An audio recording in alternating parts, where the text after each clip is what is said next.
28 मई के बाद से हमारी संसद की कार्रवाई अब पुरानी संसद में ना होकर के अब नई संसद में होने वाली है। पुरानी संसद से नई संसद में बदलने का एकमात्र जो सबसे बड़ा कारण था वो ये था कि वहां पर स्पेस कम था और इस नए संसद में स्पेस ज्यादा है। लेकिन सिर्फ दोस्तों यही एकमात्र कारण नहीं है।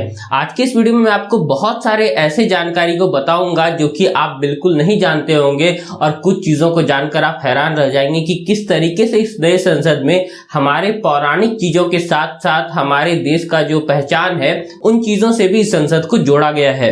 दोस्तों आप देख रहे हैं निकित कुमार जी यूट्यूब चैनल और आपका इस चैनल पे बहुत स्वागत है। उम्मीद है अभी तक आपने इस चैनल को सब्सक्राइब कर लिया होगा क्योंकि मैं ऐसी अच्छे वीडियोस आप लोगों के लिए लाता रहता हूं। दोस्तों आमतौर पर हम यही जानते हैं कि हमारा जो पुराना संसद था वो थोड़ा छोटा था, जहां पर कि काम करने में परेशानी हो रही थी और नई आधुनिक चीजों को वहां पर ऐड नहीं किया जा सकता था। लेकिन जो दोस्तों नया संसद है वहां पर इन चीजों को दूर कर लिया गया है।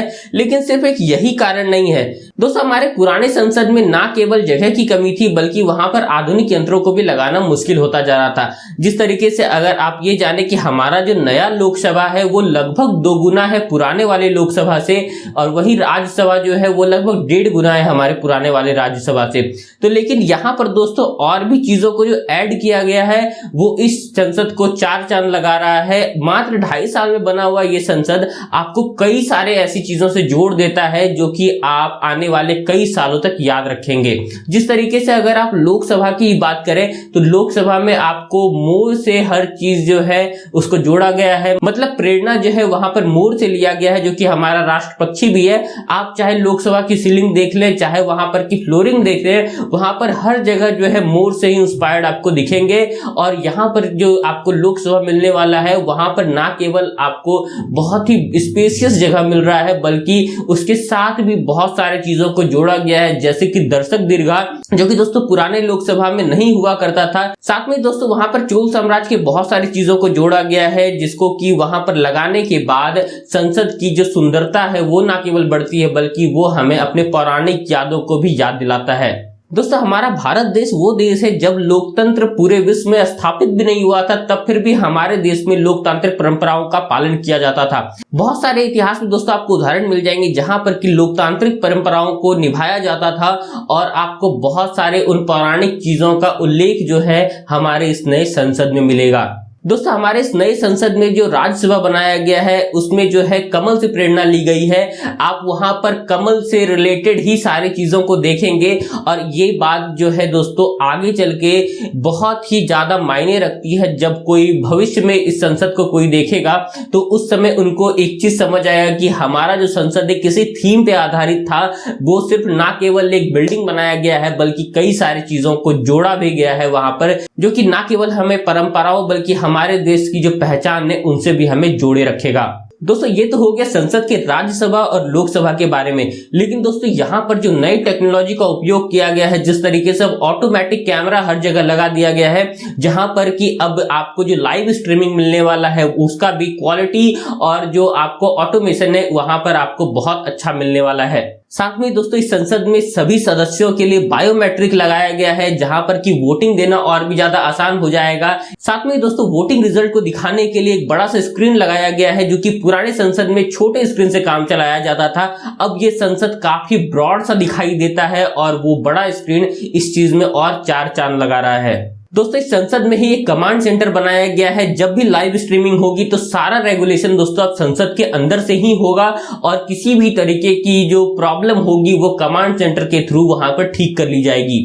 दोस्तों इस नए संसद में हर कुछ पेपरलेस होने वाला है। मतलब जो भी चीज आप देखेंगे वो बिल्कुल डिजिटल होगा। चाहे वो जितने भी सदस्य होंगे वहां पर उनके आगे एक स्क्रीन लगा होगा, चाहे उनको भाषण देना हो या फिर किसी डॉक्यूमेंट को सामने लाना हो, वो सब कुछ अब डिजिटली कर सकते हैं। तो दोस्तों आधुनिकता के जमाने में अगर आप आधुनिकता को नहीं अपनाएंगे तो शायद आप दूसरों से पीछे हो जाएंगे और इस मामले में हमारा ये संसद बिल्कुल दूसरों के कदम से कदम मिला करके चलेगा। दोस्तों वहीं संसद के आप बीचों बीच जाएंगे तो वहां पर आपको एक संविधान कक्ष मिलता है, जहां पर कि हमारे लोकतंत्र के अतीत से लेकर के वर्तमान तक जितने भी चीज हुए हैं वहां पर उसकी कलाकृति आपको दिखाई दे देती है। वहां पर आप जैसे ही जाएंगे तो आपको एक बोल सकते हैं कि एक फ्लैशबैक आपको महसूस होगा। वहां पर हर चीज को दर्शाया गया है और जो कि एक बहुत ही अच्छी बात है। जब भी एक नए लोग वहां पर जाएंगे तो उन्हें ये बताना नहीं पड़ेगा कि हमारा इतिहास क्या है, वो संसद खुद से उनको बताएगा कि हमारा क्या इतिहास है और हमारी लोकतंत्र की जड़ें कितनी ज्यादा मजबूत है। दोस्तों संविधान कक्ष के बीचों बीच एक छत है जहां पर से कि सूर्य की किरणें सीधे पेंडुलम क्लॉक पर आती है, जो कि इसको और भी ज्यादा खूबसूरत बना देता है। और साथ ही यहाँ दोस्तों सदस्यों के रहने के लिए जो जगह है वहां पर भी इनकी रोशनी जो है, ये जो सूर्य की रोशनी है वो अपने आप चली जाती है। मतलब इसका जो डिजाइन है वो इस तरीके से बनाया गया है कि यहाँ पर आपको ऐसा फील नहीं होगा कि लाइटिंग जो है वो जो नेचुरल लाइट होती है उस चीज की कहीं पर भी कमी है। दोस्तों इस नए संसद में सभी सदस्यों के लिए स्पेशल रूम का व्यवस्था किया गया है। साथ में ही आपको लाइब्रेरीज मिल जाती है, आप चाहे जितनी भी तरीके की पुस्तकें पढ़ना चाहे वहां पर संसद में ही आपको मिल जाएगा।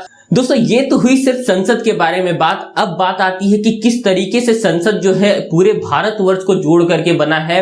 जिस तरीके से मैं आपको कुछ एग्जांपल बताता हूं।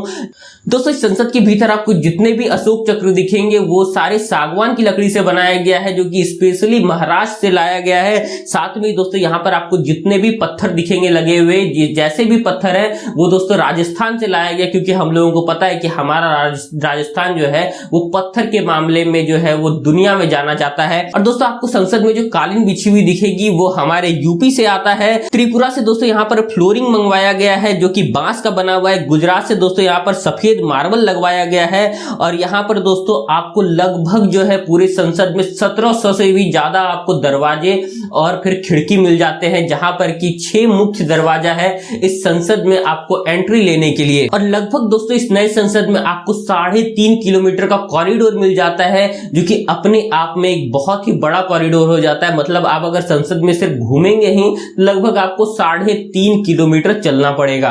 और दोस्तों खास करके सिक्योरिटी की अगर बात की जाए तो इस संसद को हाईटेक बनाया गया है। सिक्योरिटी के मामले में हर चीज जो है वो डिजिटली है, जो कि आप किसी भी तरीके से इसको आप भेद नहीं सकते हैं। तो दोस्तों हर मामले में जो है ये संसद बिल्कुल एक नए आधुनिक के साथ साथ हमारे पौराणिक चीजों से भी हमें जोड़ता है और हमें इन चीजों पर गर्व करना चाहिए। दोस्तों आपको बहुत सारा कंट्रोवर्सी देखने के लिए मिलेगा कि संसद का उद्घाटन किसको करना चाहिए था। यहाँ पर नरेंद्र मोदी जी को करना चाहिए या फिर हमारे जो राष्ट्रपति है द्रौपदी मुर्मू उनको करना चाहिए। मेरे ख्याल से तो कोई भी करे, ये संसद हमारी संपत्ति है, पूरे देश की संपत्ति है, उससे कोई मतलब नहीं होना चाहिए। हमें इस पर गर्व करना चाहिए कि 2.5 साल से भी कम वक्त में हमें एक ऐसा संसद मिलता है जहां पर कि हर चीज जो है वो बिल्कुल आधुनिक है, उसके साथ साथ ये पौराणिक चीजों से भी हमें जोड़े रखता है। दोस्तों आज के इस वीडियो में फिलहाल के लिए इतना ही, और कमेंट में जरूर से बताइए कि आपको ये वीडियो कैसा लगा, और आगे भी ऐसे ही वीडियोस के लिए जरूर से इस वीडियो को लाइक कीजिएगा। मिलते हैं किसी और वीडियो में, तब तक के लिए गुड बाय।